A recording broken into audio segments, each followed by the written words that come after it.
aliens living among us? One of the strangest stories to ever come from the UFO community is that of an extraterrestrial named Val Valiant Thor. Val Valiant Thor was supposedly a being from the planet Venus that looked exactly like a human. Val arrived on Earth on his ship with 3 others and worked with the government in the Pentagon for about 3 years. What makes this story so special is that there are a number of actual photos and sources verifying the existence of this event actually taking place.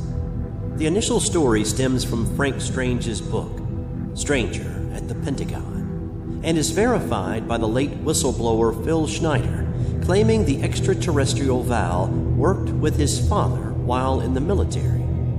Here is a clip of Phil Schneider giving details on Val Valiant Thor. This lecture was given right before Schneider's apparent suicide. So they've been here helping us. In fact, I have a picture, let me reach for it here.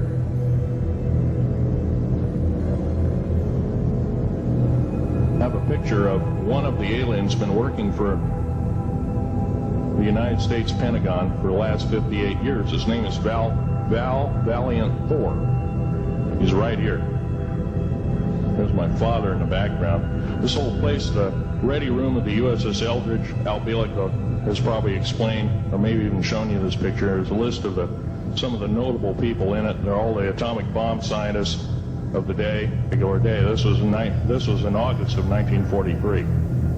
Now this guy has not changed 1 iota in 58 years. His brain capacity 300 centimeters greater than ours. He has a thinking capacity, IQ, if you were to measure it, be totally off the scale, be about a 1200 IQ. He speaks 100 languages fluently, alien as well as others. He's a remarkable person. I had a chance to meet him one time. Following are a few excerpts from Dr. Frank Strange's book, Stranger at the Pentagon, which might give us a few more details of this mysterious visitor and his mission on Earth. Dr. Frank Strange writes, "When I asked him where he was from, he replied, 'I am from the planet that is called Venus.' I asked him how many visitors from Venus were presently on Earth, and he said, 'There are presently 77 of us walking among you in the United States. We are constantly coming and going.'" The first meeting with the President. March 16, 1957, in Alexandria, Virginia. One of the finest leaders of the planet Venus, operating under the direction of the Central Control and who had been chosen to make the contact as well as direct the project, landed his craft and was met by 2 police officers, weapons drawn. A thought transference quickly convinced them that he meant no harm, and he was ushered into the back seat of their patrol car.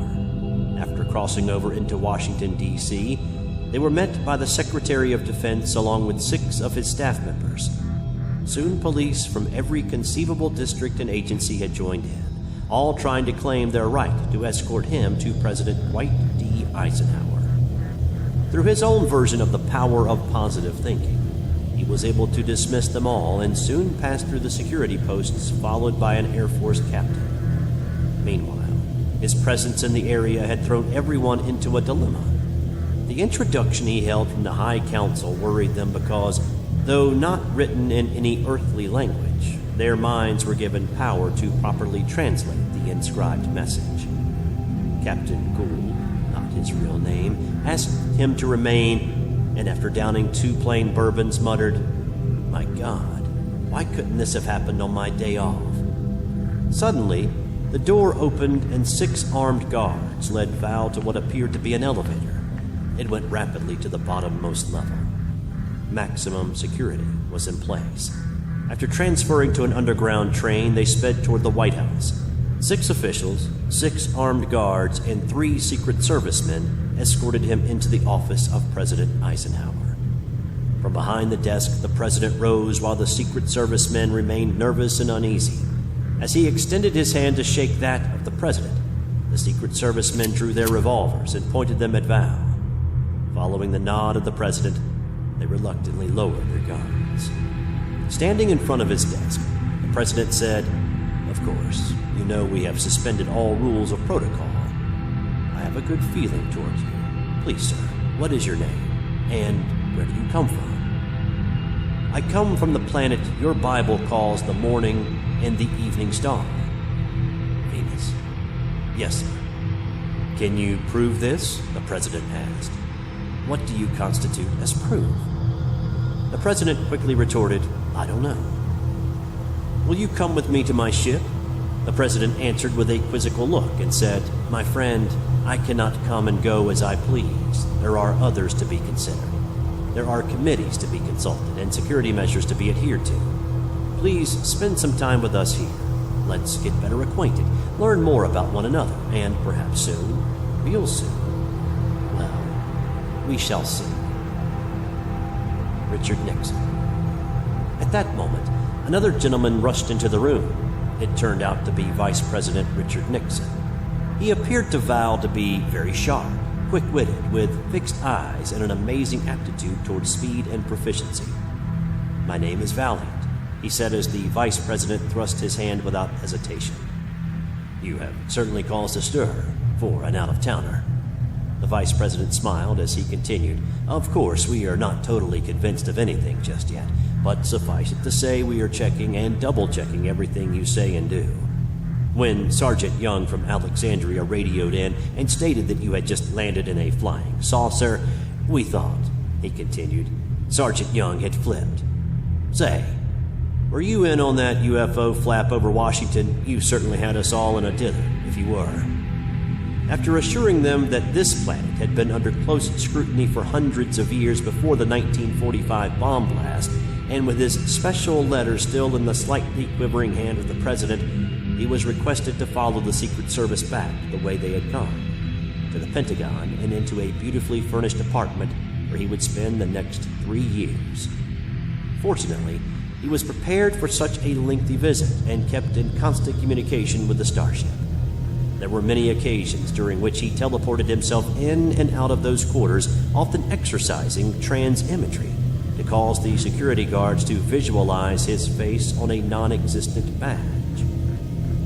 Soon after his arrival, together with 3 members of his crew, he joined a convention in the backyard of the home of Mr. Howard Menger in High Bridge, New Jersey. The month was April 1957. A certain group of individuals who were interested in UFOs were meeting that day. Val and his crew members, Don, Jill, and Tanya, had changed into the same type of clothing worn by their Earth friends. The meeting was very interesting, and these people were on the right track. He was dismayed to learn the undignified manner in which these people were treated by the press. Nevertheless, these people were pursuing their beliefs, and this was good. A curious young photographer, August C. Robbins, snapped several pictures, thinking he was doing so without Val's knowledge. The photographer seemed to be greatly troubled when he attempted to talk to him. Yet, it was those very photographs which were to bring me together with this unusual man on that cold December day. Holding the message from the High Council in his hand, the President stated that Val's offer to help the human family would upset the economy of the United States and could plunge her into the abyss of chaos. In brief, he politely told Val that the people of this planet were not ready to cope with such conditions as would come into existence if the recommendations of this unearthly visitor were put into action. Nevertheless, he was invited to assist a number of scientists who were out working on medical projects directly associated with the space sciences. His allotted time to acquaint the leaders of the United States with his suggestions was limited to 3 years. During this time, he refused to advise them regarding a certain bomb in the sky, which we now know as the Star Wars system.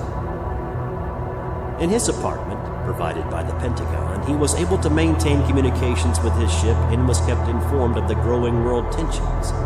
His uniform underwent rigid tests from the government. By today's standards, they would now be obsolete. They attempted to penetrate the material with a diamond drill bit. The diamond snapped under pressure. Acid rolled off the uniform and burned a hole in the floor. They fired a high-velocity rifle at the uniform, but it failed to pierce it. The report to the President read, Physical appearance, soft silver and gold lustrous. Fabric, unknown. Weight, 6 ounces. Total, including boots. Cut. Close fitting like a tunic. No cuffs, pockets, buttons, zippers, clips, or hooks.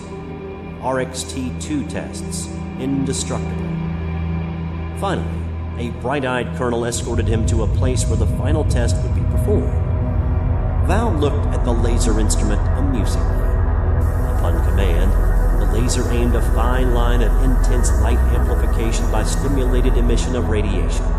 The colonel began his discourse that this device contained a crystal synthetic ruby in which atoms, when stimulated by focused light waves, amplify and concentrate these waves, then emit the beam. As the colonel continued to speak, his smile gave way to utter dismay, the ray being totally ineffective against the garment. He babbled on long after the laser had been turned off. He reiterated how powerful the U.S. had become since the splitting of the atom. He gave Val a lesson in atomic fusion.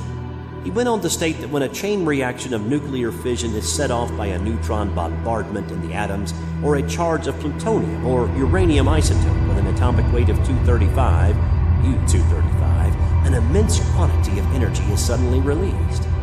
The good colonel finally talked himself out, and Val was conducted back to his quarters, along with his uniform. 1959 was fast drawing to a close. Chiefs of state were in a constant turmoil, and confusion was the rule of the day. Indecision caused delay after delay. Economists and industrial giants conferred with politicians and military heads daily.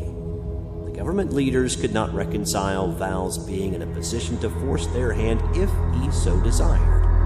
Several scientists attempted to learn the secrets of interstellar travel, without success. Christmas week was now upon us. I had been busily presenting a series of scientific lectures and speaking at a number of churches in Washington, D.C. Earlier that month, I had returned from Cuba, where I met personally with Fidel Castro.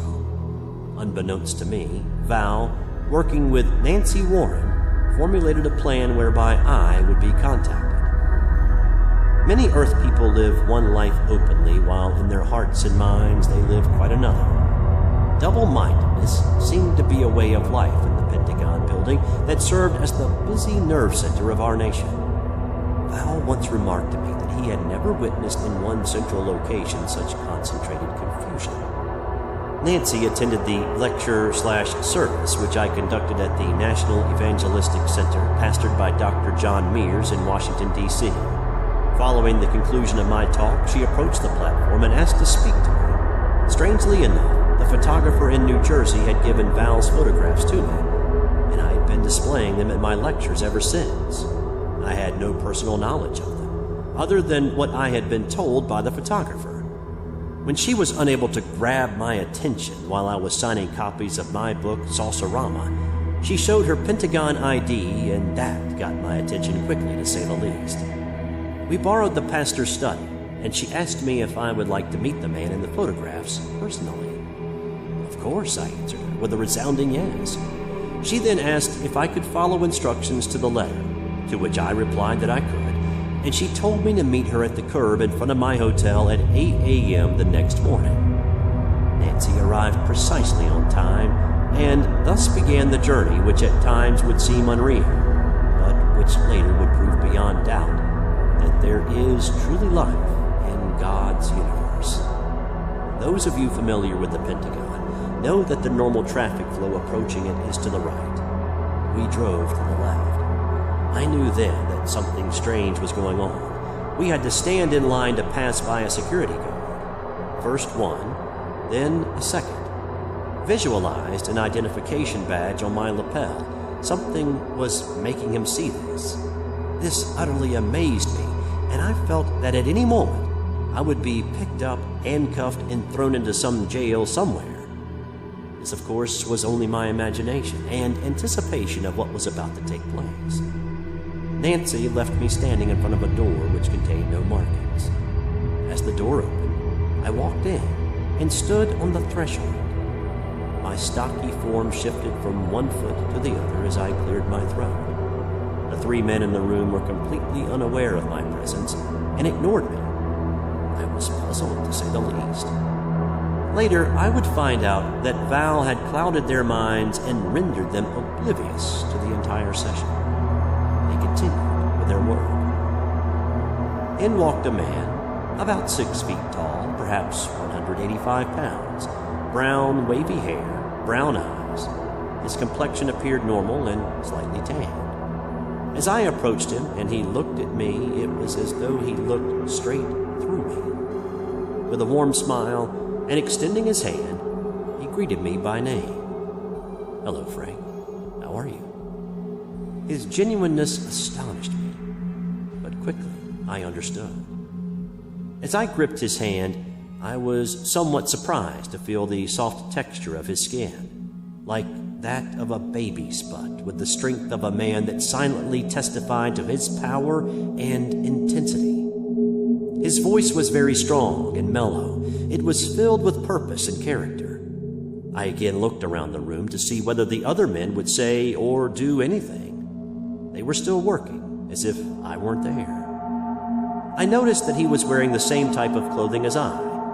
When I asked if he possessed any other clothing, he said that he had given several officials a garment so they could run tests on it. He then proceeded to a closet and produced a one-piece suit that glittered as the sun which streamed in through the window hit the fabric. I thought that it looked like liquid sunshine. I asked him about the material from which it was made.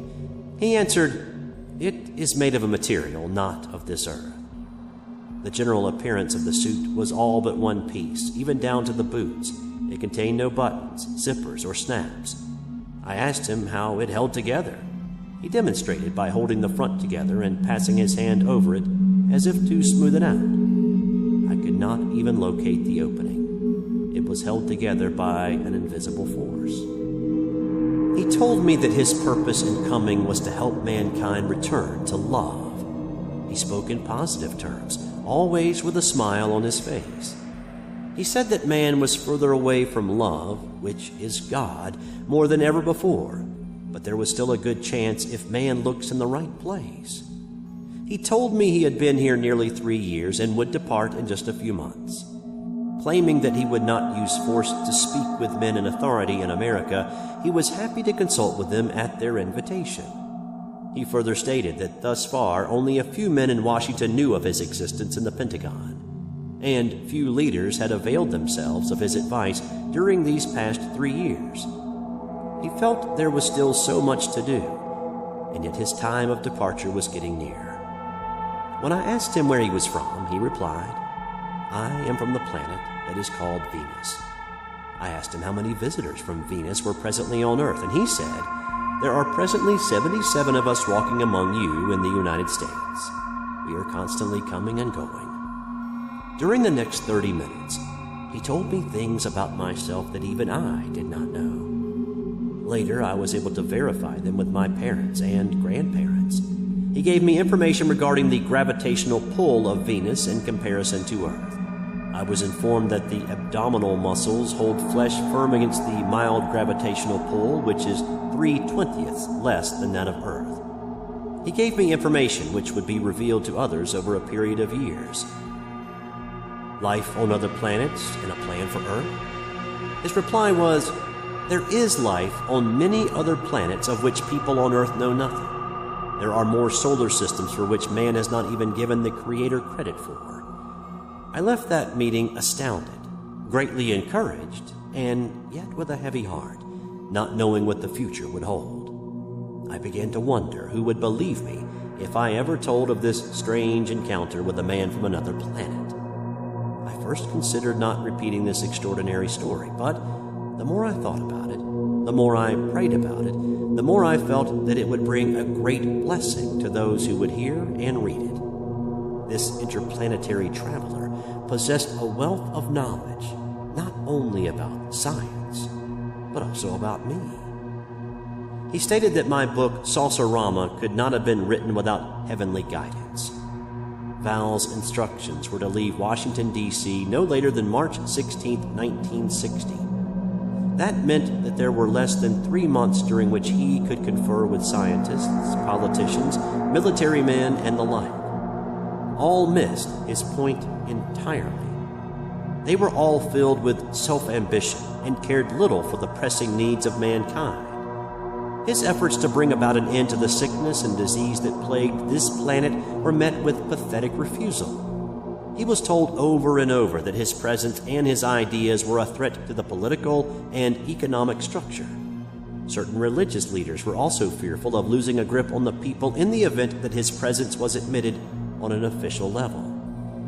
It was very disheartening that the administration failed to lay hold of such information that would change the course of human activities for the good because of economic reasons.